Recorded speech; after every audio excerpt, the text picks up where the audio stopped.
And the first question on there is, do you think this is a good survey to launch organization-wide? Any benefits and thoughts on that? And then the user is also asking, should they use a different tool other than the Innovation Toolkit itself? So should we put the questionnaire into SurveyMonkey or a Google survey? What are your thoughts on that?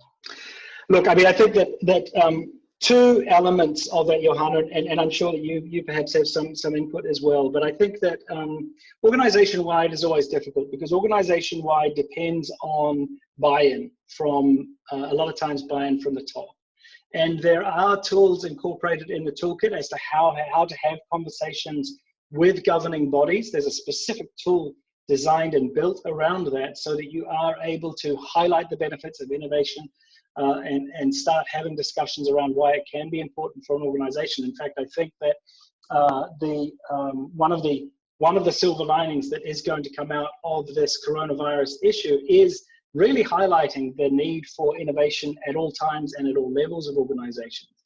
But to the question, realistically, yes, I think that this could be, note the word could be, a good tool to use organization-wide, but it would depend on buy-in from the top. Because we have, and you will all, I assume, be familiar with this as well, it's something that we run into at the staff college, is that if people are encouraged to undertake questionnaires, to give of themselves, to give their social capital into something like the diagnostic, and then nothing happens, it's much, much more difficult to engage and to motivate following that and in subsequent attempts. So while I think that the tool with the right buy-in would be useful, because again, it starts that baseline and it can be used to show impact, it would have to be managed. Now, one element around the organization-wide use of the toolkit, one element that was also developed at the same time as the toolkit is a statistical dashboard that has been developed, which is solely for the use of the executive heads of agencies. Now, what that dashboard does is identifies the number of people from within that agency that have taken the diagnostic and have used and engaged with the toolkit.